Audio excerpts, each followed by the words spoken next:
26वां अध्याय। जब यीशु ये सब बातें कह चुका, यानी कि जैतून पहाड़ के उपदेश का यहाँ अंत होता है, तो अपने चेलों से कहने लगा, तुम जानते हो कि 2 दिन के बाद फसह का पर्व होगा और मनुष्य का पुत्र क्रूस पर चढ़ाए जाने के लिए पकड़वाया जाएगा। यह एक रोचक अध्ययन का विषय है कि जैतून पहाड़ पर यीशु ने सोमवार को यह शिक्षा दी। उसने रविवार अर्थात खजूर के द्वार पर मंदिर में प्रवेश किया था। सप्ताह के दूसरे दिन उसने मंदिर के परिसर में से विपणन केंद्र को हटाया था और शास्त्रियों तथा फरीसियों ने प्रश्न किया कि वह किस अधिकार से ऐसा करता है। उन्होंने चिन्ह की मांग भी की। जब वे मंदिर से प्रस्थान कर रहे थे तो उसके शिष्यों ने मंदिर के नाश का तथा उसके आगमन के चिन्हों के विषय में पूछा, तो यीशु ने यह कहा कि 2 दिन पश्चात फसह का पर्व है, जब मानव पुत्र पकड़वाया जाएगा कि क्रूस पर चढ़ाया जाए। इसका अर्थ यह हुआ कि सोमवार के दिन के पश्चात बुधवार को फसह का पर्व होगा, अर्थात बुधवार क्रूसीकरण के पश्चात वो 3 दिन 3 रात धरती के गर्भ में रहा। यहाँ यदि शुक्रवार माने तो समस्या उत्पन्न होती है कि रविवार तक। तब महायाजक और प्रजा के पुरनिये काइफा नामक महायाजक के आंगन में इकट्ठे हुए। उस समय 2 महायाजक थे। कैफा को रोमी सरकार ने महायाजक नियुक्त किया था और हन्ना को इजराइल की प्रजा ने अपना महायाजक नियुक्त किया था। और आपस में विचार करने लगे कि यीशु को छल से पकड़कर मार डाले, परंतु वे कहते थे कि पर्व के समय नहीं, कहीं ऐसा न हो कि लोगों में बलवा मच जाए। अब पुरानी व्यवस्था के अनुसार मेढ़ा फसह पर बलिदान किया जाना चाहिए, क्योंकि यह इजरायली व्यवस्था के पहिलौठों की मृत्यु से सुरक्षा का प्रतीक था। यीशु को भी परमेश्वर का मेमना होने के कारण फसह पर स्वयं की बलिदान देना था। इस्राएल अगुवे नहीं चाहते थे कि यीशु को फसह के दिन मृत्यु दंड दे, परंतु परमेश्वर की व्यवस्था के अनुरूप यीशु को फसह के मेमने की भांति मृत्यु से मुक्ति के लिए फसह पर ही स्वयं का बलिदान देना था, क्योंकि इजराइल फसह को मुक्ति के उपलक्ष्य में मनाता था। जब यीशु बेथनिया में शमौन कौड़ी के घर पर था तो एक स्त्री संगमरमर के पात्र में बहुमूल्य इत्र लेकर उसके पास आई, और जब वो भोजन करने बैठा था तब उसने उसके सिर पर उसे उंडेल दिया। यह देखकर उसके चेले रिसी आए और कहने लगे, इसका सत्यानाश क्यों किया गया? यदि हम यूहन्ना के सुसमाचार वृत्तांत का अध्ययन करें तो ज्ञात होगा कि कहने वाला यहूदा इस्करियोती था। लाखों रुपयों के मूल्य के इत्र के विषय में यहूदा के कहने का तात्पर्य यह नहीं था कि उसके विक्रय मूल्य का वास्तव में निर्धनों की सेवा में सदुपयोग किया जाए, परंतु यह कि यहूदा को एक महान चरित्र दर्शाया जाए कि वह एक परोपकारी व्यक्ति था। वह निर्धनों के प्रति सदैव चिंतित रहता था। सत्य का उल्लेख तो यूहन्ना ने किया कि यहूदा कोषाध्यक्ष था और वह आय का दुरुपयोग करता था, अतः उसके मन में तुरंत यह विचार आया कि लाखों की आमदनी में गबन की संभावना भी अधिक हो जाती है। नवी आयत में आगे लिखा है, यह तो अच्छे दाम पर बिककर कंगालों में बांटा जा सकता था। ये जानकर यीशु ने उनसे कहा, स्त्री को क्यों सताते हो? उसने मेरे साथ भलाई की है। कंगाल तुम्हारे साथ सदा रहते हैं, परंतु मैं तुम्हारे साथ सदैव न रहूंगा। उसने मेरी देह पर जो ये इत्र उंडेला है वह मेरे गाड़े जाने के लिए किया है। मैं तुमसे सच कहता हूं कि सारे जगत में जहां कहीं ये सुसमाचार प्रचार किया जाएगा, वहां उसके इस काम का वर्णन भी उसके स्मरण में किया जाएगा। यहाँ यीशु उसे झिड़क देता है और वह वहां से प्रस्थान करता है। तब यहूदा इस्करियोती नाम 12 चेलों में से एक ने महायाजकों के पास जाकर कहा, यदि मैं उसे तुम्हारे हाथ पकड़वा दूं तो मुझे क्या दोगे?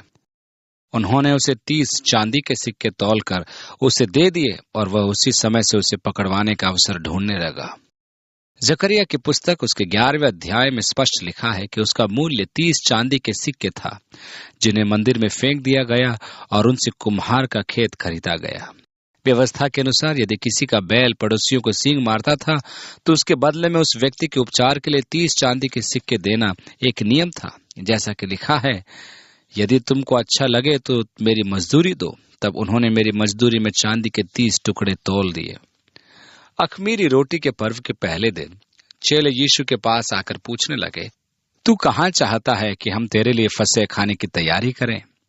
उसने कहा, नगर में फुलाने के पास जाकर उससे कहो कि गुरु कहता है कि मेरा समय निकट है, मैं अपने चेलों के साथ तेरे यहाँ पर्व मनाऊंगा।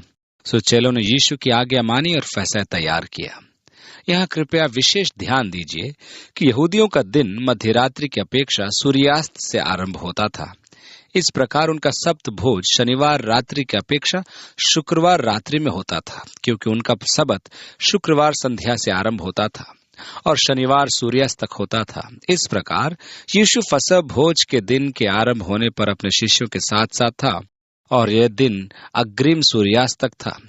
जब शिष्यों ने यीशु से भोजन व्यवस्था के विषय में पूछा तो वह फसह का प्रथम दिवस था। यह फसह ऐसा नहीं है जैसा कि हम प्रभु भोज में खाते और पीते हैं, परंतु यह एक वास्तविक उत्सव होता था जिसमें मेमना सेक कर पूरा खाया जाता था। इसी उत्सव को आरंभिक कलीसिया प्रेम भोज के रूप में मनाती थी। यही वह मध्य रात्रि थी जब यहूदा गतसमनी की वाटिका में आया और दूसरे दिन अर्थात सब्त के दिन यीशु को सूली पर चढ़ाया गया। 20वीं आयत में आगे लिखा है, जब सांझ हुई तो वह 12 के साथ भोजन करने के लिए बैठा। जब वे खा रहे थे तो उसने कहा, मैं तुमसे सच कहता हूं कि तुम में से एक मुझे पकड़वाएगा। इस पर वे बहुत उदास हुए और हरेक उससे पूछने लगे, हे गुरु, क्या वह मैं हूं? उसने उत्तर दिया कि जिसने मेरे साथ थाली में हाथ डाला है वही मुझे पकड़वाएगा। मनुष्य का पुत्र तो जैसा उसके विषय में लिखा है जाता ही है, परंतु उस मनुष्य के लिए शोक है जिसके द्वारा मनुष्य का पुत्र पकड़वाया जाता है। यदि उस मनुष्य का जन्म न होता तो उसके लिए भला होता। किसी व्यक्ति के विषय में ऐसा कहा जाना एक निंदनीय बात है, परंतु यीशु से विश्वासघात करने वाले के लिए ऐसा ही कहा जाएगा। वरन उस व्यक्ति के विषय में भी यही कहा जाएगा जो यीशु को स्वीकार नहीं करता है। उस मनुष्य का जन्म न होता तो उसके लिए भला होता, क्योंकि वह परमेश्वर के प्रेम को ठुकराता है। तब उसके पकड़ने वाले यहूदा ने कहा कि हे रब्बी, क्या वह मैं हूं? उसने उससे कहा, तू कह चुका। जब वे खा रहे थे तो यीशु ने रोटी ली और आशीष मांगकर तोड़ी और चेलों को देकर कहा, लो खाओ, यह मेरी देह है। तोड़ी हुई रोटी की उपमा यीशु अपनी देह से देता है। और फिर आगे यीशु कहता है, फिर उसने कटोरा लेकर धन्यवाद किया और उन्हें देकर कहा, तुम सब इसमें से पियो, क्योंकि यह वाचा का मेरा वह लहू है जो बहुतों के लिए पापों की क्षमा के निमित्त बहाया जाता है। मैं तुमसे कहता हूं कि दाख का यह रस उस दिन तक कभी न पीऊंगा जब तक तुम्हारे साथ अपने पिता के राज्य में नया न पीऊं। यह वह समय है जब यीशु ने प्रभु भोज की स्थापना की, जिसमें हम रोटी को उसकी देह तथा दाखरस को उसका लहू मानते हैं कि नई वाचा में वह हमारे लिए तोड़ा गया था तथा बहाया गया था। पुरानी वाचा मूसा के माध्यम से स्थापित की गई थी। यहाँ वाचा से तात्पर्य है कि परमेश्वर और मनुष्य का मेल मिलाप। पुरानी वाचा में याजक मनुष्य और उसके पापों के लिए मध्यस्थता करते थे मंदिर के पवित्र स्थान में जाकर। नई वाचा का मध्यस्थ एवं याजक यीशु है, जिसकी व्याख्या इब्रानियों का लेखक विस्तार से करता है कि वह सर्वोत्कृष्ट है, क्योंकि इस लेवी वंश का याजक वर्ष प्रतिवर्ष महापवित्र स्थान में मेल बलि नहीं चढ़ाता है। यहाँ यीशु ने एक ही बार में अपना रक्त बहाकर संपूर्ण बलि का कार्य पूर्ण कर दिया। संविदा की विशेषता है मनुष्य का परस्पर मिलाप तथा मनुष्य का परमेश्वर से मेल मिलाप एवं स्थिर संबंध। यह अनुष्ठान यीशु के रक्त एवं देह के द्वारा स्थापित है। इसलिए पौलुस भी कहता है कि सप्त और नए चांद का मनाया जाना इस नई संविदा का प्रतिबिंब था, जिसमें यीशु की देह ही प्रमुख है। पुरानी व्यवस्था का फसह वास्तव में यीशु के आगमन की प्रतीक्षा में मेमने की बलि चढ़ाता था, जो सदा के लिए जगत के पापों के निमित्त अपनी बलि देकर एक ऐसी नई संविदा की स्थापना करे जिसके माध्यम से मनुष्य का सदैव के लिए परमेश्वर से मेल हो जाए। मैं तो उस दिन की प्रतीक्षा में हूं जब मैं स्वर्गीय पिता के राज्य में उसके साथ पीऊंगा। मैं एक दिन उस महान प्रभु भोज में सम्मिलित होने की मनोकामना करता हूं। 30वीं आयत में लिखा है, फिर वे भजन गाकर जैतून पहाड़ पर गए। काश उनके पास आधुनिक रिकॉर्डिंग पद्धति होती। मेरी अभिलाषा पूर्ण रह गई कि मेरे पास यीशु के भजन की टेप नहीं है। इस स्तुतिगान मंडली में यहूदा उपस्थित नहीं था। उन्होंने कौन सा भजन गाया था? उन्होंने भजन 136 गाया था। यह वह भजन है जो फसह भोज के अंत में गाया जाता था, जिसे हलेल भजन यानी प्रशंसा के गीत कहते हैं, जहां लिखा है, यहोवा का धन्यवाद करो क्योंकि वो भला और उसकी करुणा सदा की है। जो ईश्वरों का परमेश्वर है उसका धन्यवाद करो, उसकी करुणा सदा की है। जो प्रभुओं का प्रभु है उसका धन्यवाद करो, उसकी करुणा सदा की है। उसको छोड़कर कोई बड़े बड़े आश्चर्य कर्म नहीं करता, उसकी करुणा सदा की है। उसने अपनी बुद्धि से आकाश बनाया, उसकी करुणा सदा की है। तब यीशु ने उनसे कहा, तुम सब आज ही रात को मेरे विषय में ठोकर खाओगे, क्योंकि लिखा है कि मैं चरवाहे को मारूंगा और झुंड की भेड़ें तितर बितर हो जाएंगी, परंतु मैं अपने जी उठने के बाद तुमसे पहले गलील को जाऊंगा। इस पर पतरस ने उससे कहा, यदि सब तेरे विषय में ठोकर खाएं तो खाएं, परंतु मैं कभी ठोकर न खाऊंगा। यीशु ने उससे कहा, मैं तुझसे सच कहता हूं कि आज ही रात को मुर्गे के बांग देने से पहले तू 3 बार मुझसे मुकर जाएगा। पतरस ने उससे कहा, यदि मुझे तेरे साथ मरना भी हो तो अभी मैं तुझसे कभी ना मुकरूंगा। और ऐसा ही सब चेलों ने भी कहा। यहाँ पतरस लौकिक विचार व्यक्त करके अपराधी बनता है, परंतु वह निश्चय ही सिद्ध कर देता है कि उसका प्रेम अन्यों से अधिक है। जब यीशु ने जकरिया की पुस्तक की भविष्यवाणी का उदाहरण दिया कि चरवाहे को घात किया गया और भेड़ें तितर बितर हो गई, तो पतरस ने स्वयं के विषय में गवाही दी कि ऐसा कभी नहीं करेगा। पतरस की अतियोक्ति पर यीशु ने उससे कहा कि मुर्गे के बांग देने से पूर्व वह 3 बार इनकार करेगा। प्रभु के वचनों का खंडन करना एक महान त्रुटि है। क्या आपने कभी ऐसी भूल की है? मैंने ऐसा किया और यही पाया कि मैंने भूल की है। पतरस की निष्ठा पर संदेह न किया जाए, उसकी श्रद्धा पर संदेह न किया जाए। मेरे विचार में पतरस संपूर्ण रूप से निष्ठावान था। उसने उस समय जो कहा वह सत्य कहा था, परंतु यहाँ देखने योग्य विचार यह है कि स्वयं पर विश्वास करने से मनुष्य चूक जाता है। परमेश्वर के समक्ष शपथ खाना मानवीय दुर्बलता है। कुछ समय पश्चात ही यीशु ने कहा कि आत्मा तो चाहती है और वास्तव में ऐसा होता है, परंतु शरीर दुर्बल होता है। यह एक सर्वमान्य दुर्बलता है। यहाँ आत्मा का प्रश्न नहीं आता, यहाँ प्रेम का प्रश्न नहीं, यहाँ भक्ति का भी नहीं, यहाँ निष्ठा का प्रश्न नहीं, यहाँ इच्छा का प्रश्न भी नहीं। यहाँ प्रश्न आता है कि देह की दुर्बलता का जो मुख्य समस्या है। मैं परमेश्वर से प्रेम रखता हूं और अपने सर्वस्व से उसकी सेवा करना चाहता हूं, परंतु समस्या यह है कि मैं एक दुर्बल देह में बंदी हूं, इसलिए मैं स्वयं पर विश्वास नहीं कर सकता। अति महत्वपूर्ण है। पतरस को यही जानने की आवश्यकता थी।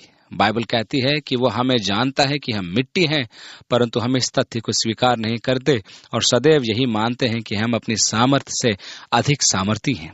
ऐसा क्यों है कि हम स्वयं को अपनी क्षमता से अधिक समझते हैं? हमारी इस प्रवृत्ति के कारण परमेश्वर हम पर प्रकट करता है कि हमारी देह दुर्बल है और हम ये जान ले कि हमें अपनी देह पर निर्भर करने की अपेक्षा परमेश्वर पर अधिक निर्भर करना है। यदि हम स्वयं के सामर्थ्य पर निर्भर रहते हैं तो हम अपनी सामर्थ्य तथा क्षमता में ही सीमित रह जाते हैं, परंतु अपनी दुर्बलताओं को जानने के पश्चात परमेश्वर पर विश्वास करके हम उसकी सामर्थ्य एवं क्षमता प्राप्त करते हैं। पतरस को यही बोध होना था। यीशु जानता था कि पतरस की आत्मा इच्छुक थी, परंतु देह दुर्बल थी। तब यीशु अपने चेलों के साथ गतसमनी नाम एक स्थान में आया और अपने चेलों से कहने लगा कि यहीं बैठे रहना जब तक कि मैं वहां जाकर प्रार्थना करूं। और वह पतरस और जब्दी के दोनों पुत्रों को साथ ले गया और उदास और व्याकुल होने लगा। इस समय यीशु उस महान बोझ का अनुभव कर रहा था जो उसने उठा रखा था। तब उसने उनसे कहा, मेरा जी बहुत उदास है, यहाँ तक कि मेरे प्राण निकला चाहते हैं। तुम यहीं ठहरो और मेरे साथ जागते रहो। ये वे ही 3 शिष्य हैं जिन्हें यीशु अपनी घनिष्ठतम संगति में रखता था और वह उन्हें रूपांतरण के पर्वत पर भी ले गया था। उन्हें उसने विशेष कार्यों के लिए भी भेजा था। संभव है कि वह इन तीनों से सांत्वना पाना चाहता था कि वह उसके लिए प्रार्थना करें। फिर वह थोड़ा और आगे बढ़कर मुंह के बल गिरा और ये प्रार्थना करने लगा कि हे मेरे पिता, यदि हो सके तो ये कटोरा मुझसे टल जाए। यह वह कटोरा है जो नई वाचा का यीशु का रक्त है, जो पापों की क्षमा के लिए बहाया जाएगा। यदि हो सके तो क्या हो सके कि मनुष्य को किसी अन्य मार्ग से उद्धार प्राप्त हो, उसके कार्यों के द्वारा, उसके बलिदानों के द्वारा, उसकी सदाचारिता के द्वारा, आदि आदि। इस विकल्प की पुकार करते हुए भी वह एक ही बात कहता है, तो भी जैसा मैं चाहता हूं वैसा नहीं, परंतु जैसा तू चाहता है वैसा ही हो। अपना क्रूस उठाने का अर्थ यही है कि हम परमेश्वर की इच्छा के अधीन रहें। यीशु ने कहा कि जो मेरे पीछे आना चाहता है वह अपना क्रूस उठाकर मेरे पीछे हो ले। उसके कहने का अर्थ था कि वह स्वयं को संपूर्ण रूप से परमेश्वर के अधीन कर दे। इस निर्णय में परमेश्वर के आरोग्यकरण तथा सहायता से कहीं अधिक विश्वास की आवश्यकता होती है। वे जो ऐसी शिक्षा दें कि अपनी आवश्यकता परमेश्वर से मांगे और अपना स्वीकरण प्रस्तुत करो कि परमेश्वर आपकी इच्छा के अनुकूल व्यवहार करे, वे परमेश्वर के विषय में नहीं जानते। वे परमेश्वर के स्वभाव को नहीं जानते तथा स्वयं के संबंधों को भी नहीं जानते।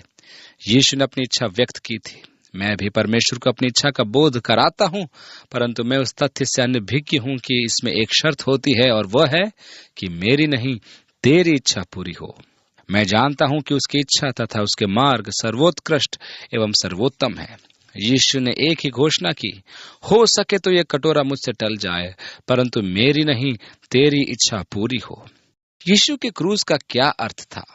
इसका एक ही अर्थ है कि यदि संभव होता तो परमेश्वर विकल्प का प्रयोग करता कि मनुष्य को उद्धार हो, क्योंकि यह उसके पुत्र की पुकार थी। यदि मनुष्य भलाई, धर्म या अन्य किसी विधि द्वारा उद्धार प्राप्त कर पाता तो परमेश्वर निश्चय ही धार्मिकता या नियम या विधि विधान का प्रयोग करता कि मनुष्य उसका पालन करके उद्धार पाए। ऐसा विकल्प संभव न होने के कारण ही परमेश्वर ने यीशु के रक्त को क्रूस पर बहाना चाहा। यही कारण है कि क्रूस आज अनेकों के कष्ट का कारण है, क्योंकि क्रूस की एक ही पुकार है कि परमेश्वर तक पहुंचने का एक ही मार्ग है, और वो है यीशु मसीह। 40वीं आयत में आगे लिखा है, फिर चेलों के पास आकर उन्हें सोते पाया और पतरस से कहा, क्या तुम मेरे साथ एक घड़ी भी न जाग सके? जागते रहो और प्रार्थना करते रहो कि तुम परीक्षा में न पड़ो।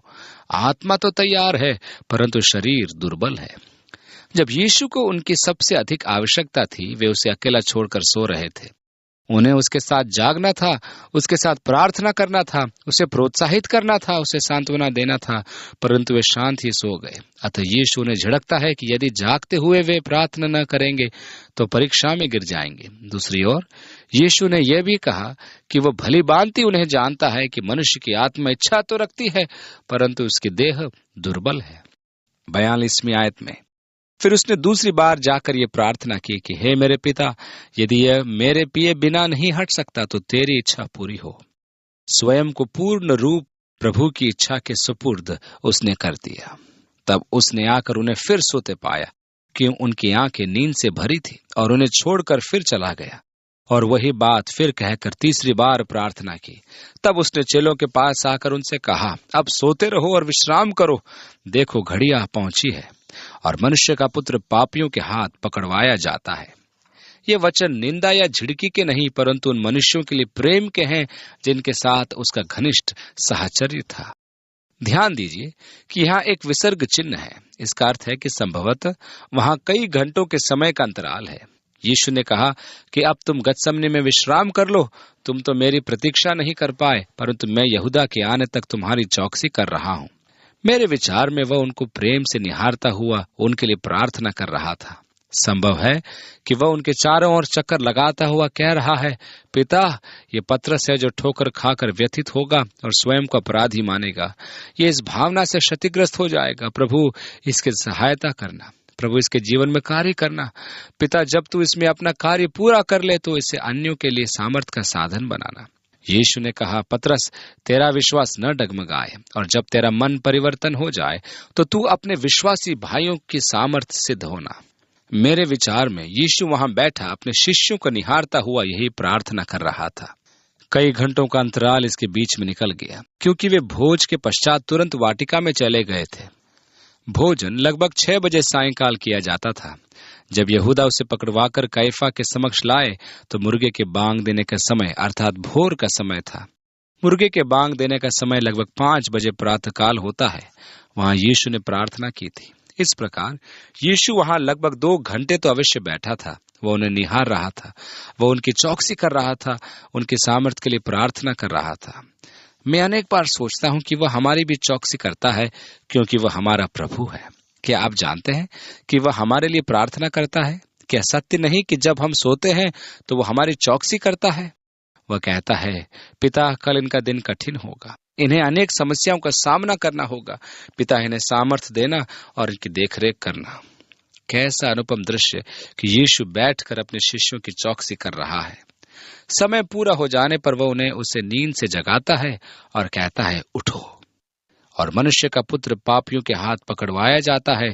उठो, चले, देखो मेरा पकड़वाने वाला निकट आ पहुंचा है। संभव है कि उसने किद्रोन घाटी से गतसमनी में प्रवेश करते सैनिकों की मशालों को तथा आहट को सुन लिया था, क्योंकि वे कैफा की आवाज से निकल रहे थे।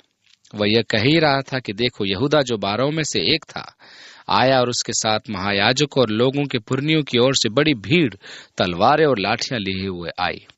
उसके पकड़वाने वाले ने उन्हें यह बता दिया था कि जिसको मैं चूम लूं वही है, उसे पकड़ लेना। और तुरंत यीशु के पास आकर कहा, हे रबी नमस्कार, और उसको बहुत चूमा। यूनानी का शब्द जो चूमने के लिए प्रयोग किया गया है उसका अर्थ है गाल पर चूमना। यूनानी में चूमने का दूसरा शब्द है भावुक चुंबन। यहाँ दोनों शब्दों का प्रयोग है। यहूदा ने उनसे कहा था कि मैं जिसके गाल पर चूम लूं वही है, परंतु जब वह यीशु के गले मिला तो उसने उसे भावनात्मक चुंबन देना आरंभ कर दिया। यीशु ने उससे कहा, हे मित्र, जिस काम के लिए तू आया है उसे कर ले। तब उन्होंने पास आकर यीशु पर हाथ डाले और उसे पकड़ लिया। दूसरे सुसमाचार वृत्तांत में लिखा है, यहूदा तू मुझे चूम कर पकड़वाता है। और देखो, यीशु के साथियों में से एक ने हाथ बढ़ाकर। अन्य सुसमाचार में लिखा है कि वह पतरस था। और 51वीं आयत में यहाँ लिखा है, अपनी तलवार खींच ली और महायाजक के दास पर चलाकर उसके कान उड़ा दिया। यह तो अच्छा हुआ कि पतरस नींद में था, अन्यथा वह उसका सिर ही उड़ा देता। तब यीशु ने उससे कहा, अपनी तलवार काठी में रख ले, क्योंकि जो तलवार चलाते हैं वे सब तलवार से नाश किए जाएंगे। क्या तू नहीं समझता कि अब मैं अपने पिता से विनती कर सकता हूं और वह स्वर्गदूतों की 12 पलटन से अधिक मेरे पास अभी उपस्थित कर देगा। यीशु ने उससे कहा कि क्या तू अब भी नहीं समझ रहा कि क्या हो रहा है? वह पिता की इच्छा से भटक रहा था। यदि वह चाहता तो स्वर्गदूतों की 12 पलटन उसकी रक्षा के लिए उपस्थित हो जाती। उसे पतरस की तलवार की क्या आवश्यकता थी? पुराने नियम में हमने देखा कि परमेश्वर के एक ही स्वर्गदूत ने सीरिया की सेना के 85,000 का वध कर दिया था। रोमी पलटन के आतंक से सब भली भांति परिचित थे। तो स्वर्गदूतों की पलटन क्या कर सकती है, इस पर ध्यान दिया जाए। यदि एक स्वर्गदूत भी हो तो वे उसके विरुद्ध खड़े हो पाएंगे क्या? नहीं। परंतु पवित्र शास्त्र की वे बातें कि ऐसा ही होना अवश्य है, क्यों कर पूरी होंगी। यदि मैं अपनी मुक्ति प्राप्त कर लूं तो धर्मशास्त्र में मेरे द्वारा मनुष्य के मुक्ति के कार्य की भविष्यवाणी पूरी नहीं होगी। उसी घड़ी यीशु ने भीड़ से कहा, क्या तुम तलवारें और लाठियां लेकर मुझे डाकू के समान पकड़ने के लिए निकले हो? मैं हर दिन मंदिर में बैठकर उपदेश दिया करता था और तुमने मुझे नहीं पकड़ा, परंतु यह सब इसलिए हुआ कि भविष्यद्वक्ताओं के वचन पूरे हों। तब सब चेले उसे छोड़कर भाग गए। वे वाटिका में तितर बितर हो गए और यीशु अकेला रह गया। और यीशु के पकड़ने वाले उसको कैफा नामक महायाजक के पास ले गए, जहां शास्त्री और पुरनी इकट्ठे हुए थे। और पतरस दूर से उसके पीछे पीछे महायाजक के आंगन तक गया और भीतर जाकर अंत देखने को प्यादों के साथ बैठ गया। महायाजक और सारी महासभा यीशु को मार डालने के लिए उसके विरोध में झूठी गवाही की खोज में थे, परंतु बहुत से झूठे गवाहों के आने पर भी न पाई। अंत में 2 जनों ने आकर कहा कि इसने कहा कि मैं परमेश्वर के मंदिर को ढा सकता हूं और उसे 3 दिन में बना सकता हूं। तब महायाजक ने खड़े होकर उससे कहा, क्या तू कोई उत्तर नहीं देता? ये लोग तेरे विरोध में क्या गवाही देते हैं? परंतु यीशु चुप रहा। सत्य तो यह है कि जब यीशु से चिन्ह मांगा गया तो प्रति उत्तर में उसने यह कहा था कि इस मंदिर को ढा दिया जाए तो उसे 3 दिन में निर्मित कर देगा। निश्चय ही उन्होंने प्रतिक्रिया दर्शाई कि मंदिर के निर्माण में 46 वर्ष लगे और वह 3 दिन में पुनः निर्माण की बात करता है, परंतु उसका संदर्भ तो उसकी देह से था। 62वीं आयत में लिखा है, परंतु यीशु चुप रहा। महायाजक ने उससे कहा। वह तब तक मूक बना रहा जबकि महायाजक ने उससे यह शपथ न दी कि मैं तुझे जीवते परमेश्वर की शपथ देता हूं कि यदि तू परमेश्वर का पुत्र मसीह है तो हमसे कह दे। अब क्योंकि उसे जीवित परमेश्वर के नाम में शपथ दी गई थी, अतः उसे कहना पड़ा कि तूने आप ही कह दिया, वरन मैं तुमसे यह भी कहता हूं, आपसे तुम मनुष्य के पुत्र को सर्वशक्तिमान की दाहिनी ओर बैठे और आकाश के बादलों पर आते देखोगे। तब महायाजक ने अपने कपड़े फाड़ कर कहा, इसने परमेश्वर की निंदा की है। अब हमें गवाहों का क्या प्रयोजन? देखो, तुमने अभी यह निंदा सुनी है, तुम क्या समझते हो? उन्होंने उत्तर दिया, यह वध होने के योग्य है। तब उन्होंने उसके मुंह पर थूका और उसे घूंसे मारे और उन्हें थप्पड़ मार कर कहा। यशायाह 50 में यीशु के विषय में यह भविष्यवाणी थी कि मैंने मारने वालों को अपनी पीठ और गलमोछ नोचने वालों की ओर अपने गाल किए। अपमानित होने और उनके थूकने से मैंने मुंह न छिपाया। उस संस्कृति में थूकना अपमान का प्रतीक था। ये मात्र लार थूकना ही नहीं था, वरन खास कर गला साफ करके खराश थूकना था। वहां हम पर भी थूका गया था। उस संस्कृति के लोग यदि न चाहें कि आप उनके फोटो लें और आप ऐसा करते हैं तो बचकर भाग लीजिए, अन्यथा वे तिरस्कार प्रदर्शन में आप पर थूकेंगे। यह एक अपमानजनक व्यवहार है जो प्रत्यक्ष है। यशायाह लिखता है कि उन्होंने उसकी दाढ़ी उखाड़ ली। दूसरे सुसमाचार में उल्लेख है कि उसका मुंह ढककर उसे थप्पड़ मारे, जो अत्यधिक पीड़ा का कारण है, क्योंकि यदि मैं जान लूं कि मुझ पर वार किया जा रहा है तो मेरा मस्तिष्क उस प्रहार को सहन करने के लिए शरीर को अभिष्ट दशा में ले आता है, परंतु हमारा मस्तिष्क अज्ञात प्रहार को सहन नहीं कर पाता। यही सिद्धांत बॉक्सिंग और मल्लयुद्ध में भी व्यवहारिक होता है कि प्रतिद्वंदी के वार से बचा जाए, परंतु यदि आपकी आंखें बांधी गई तो प्रहार या आक्रमण अत्यधिक घातक सिद्ध होता है। उसने ये सब सहा क्योंकि वह हमसे प्रेम रखता है। हे मसीह, हमसे भविष्यवाणी करके कह कि किसने तुझे मारा। यीशु के कष्ट की भविष्यवाणी में यशायाह ने कहा, जैसे बहुत से लोग उसे देखकर चकित हुए, क्योंकि उसका रूप यहाँ तक बिगड़ा हुआ था कि मनुष्य का सा न जान पड़ता था। उसकी सुंदरता भी आदमियों की सी न रह गई थी। जब उसकी दाढ़ी नोचती गई और उसके चेहरे पर बोरा डालकर उसे घूंसे से मारा तो उसका चेहरा सूज गया था। उस पर चोट के निशान और नीले पड़ गए थे। उसका चेहरा देखने योग्य न रहा था। वह पहचाना नहीं जा रहा था। कोई भी उस हृदय विदारक मुखाकृति को देखना नहीं चाहता था। आपने कभी दुर्घटनाग्रस्त व्यक्तियों को देखा होगा जिन पर आंख लगाना भी साहस का कार्य होता है। यीशु के विषय यशायाह की यही भविष्यवाणी सत्य सिद्ध हुई। यशायाह आगे भी यही कहता है कि वह हमारे ही पापों के कारण घायल किया गया, वह हमारे अधर्म के कामों हेतु कुचला गया। उसने हमारे लिए ऐसी यातना सहन की, वह मेरे लिए घायल किया गया, वह मेरी शांति के लिए आहत किया गया। और पतरस बाहर आंगन में बैठा हुआ था। ये संपूर्ण दृश्य देखकर और यीशु के विरुद्ध जन साधारण का द्वेष जानकर पतरस को दुख के साथ साथ आतंक ने भी आ घेरा। आगे लिखा है, एक लौंडे ने उसके पास आकर कहा, तू भी यीशु गलीली के साथ था। उसने सबके सामने यह कहकर इनकार किया और कहा, मैं नहीं जानता तू क्या कह रही है। जब वो बाहर डेवड़ी पर चला गया तो दूसरी ने उसे देखकर उनसे जो वहां थे कहा, यह भी तो यीशु नासरी के साथ था। उसने शपथ खाकर फिर इनकार किया कि मैं उस मनुष्य को नहीं जानता। थोड़ी देर के बाद जो वहां खड़े थे उन्होंने पतरस के पास आकर उससे कहा, सचमुच तू भी उनमें से एक है, क्योंकि तेरी बोली तेरा भेद खोलती है। तब वह धिक्कार देने और शपथ खाने लगा कि मैं उस मनुष्य को नहीं जानता, और तुरंत मुर्गे ने बांग दी। तब पतरस को यीशु की कही हुई बात स्मरण आई कि मुर्गे के बांग देने से पहले तू 3 बार मेरा इनकार करेगा, और वो बाहर जाकर फूट फूट कर रोने लगा। पतरस शपथ खाने लगा कि मैं उस मनुष्य को नहीं जानता। मेरे मन में पतरस के लिए सहानुभूति उत्पन्न होती है, क्योंकि मैं भी इस व्यवहार में पतरस के सदृश हूं, क्योंकि मैंने भी वह किया जिस कार्य को न करने की मैंने परमेश्वर के समक्ष शपथ ली थी। मेरी देह ने मेरा साथ छोड़ दिया। मैंने कार्यों द्वारा तथा व्यवहार द्वारा मसीह की प्रभुता का इनकार किया। मेरी सांत्वना इसी में है कि पतरस का पुनरुद्धार हुआ और परमेश्वर ने उसे अद्भुत रूप में प्रयोग किया। पतरस में अनेक त्रुटियां थी। वह बिना विचार कार्य करता था। वह सहज ही तलवार चला देता। उसने अनेक झिड़की खाई। वह संकट के समय परीक्षा में गिर गया, परंतु परमेश्वर ने कलीसिया की स्थापना में उसका उत्थान करके उसका अद्भुत प्रयोग किया। यही मेरा आश्वासन है कि प्रभु मुझे और आपको और अन्यों को पतरस के सदृश प्रयोग करेगा। परंतु आवश्यक यह है कि परमेश्वर उस व्यक्ति को तैयार करे जिसका वह प्रयोग करना चाहता है। मनुष्य उसकी रचना है जो मसीह यीशु में सृजी गई कि परमेश्वर के पूर्व अभिषिक्त सदाचार में आचरण करें। परमेश्वर हमारे दैहिक विश्वास का निवारण करने में क्रियाशील है कि संपूर्ण रूप से यीशु पर निर्भर हों, जिससे कि जो कार्य परमेश्वर हमसे कराना चाहता है उससे में हम स्वयं का श्रेय एवं महिमा न खोजें। हम ये भली भांति जान ले कि हमारी देह दुर्बल है और हम स्वयं भी सामर्थ्य में अक्षम हैं। जब परमेश्वर मेरे द्वारा कार्य करता है तो मैं उसकी स्तुति एवं उसका महिमा वंदन करता हूँ कि वह अयोग्य साधनों को पवित्र आत्मा के सामर्थ्य से परिपूर्ण करके अपने कार्य करता है। मैं केवल परमेश्वर के आत्मा के सामर्थ्य की पूर्णता की खोज करता हूँ कि वह मेरी देह की दुर्बलता की क्षतिपूर्ति करे, और तब मैं उस विजय में जो परमेश्वर आत्मा के द्वारा मुझे प्रदान करता है उसकी महिमा करूँ। परमेश्वर हम में से प्रत्येक में कार्य करना चाहता है। ये महत्वपूर्ण है कि हम इसे मृत न करके उसकी महिमा हेतु प्रयोग करें, और जो परमेश्वर ने हमें सौंपा है उसे वृद्धिमान करके हम उसे लेखा दे पाएं। आइए हम प्रार्थना करें। पिता, हम इस शिक्षा के लिए तेरे आभारी हैं। हम इसे हृदयों में सुरक्षित करते हैं। यीशु के नाम में हमें अपने सत्य का बोध करा।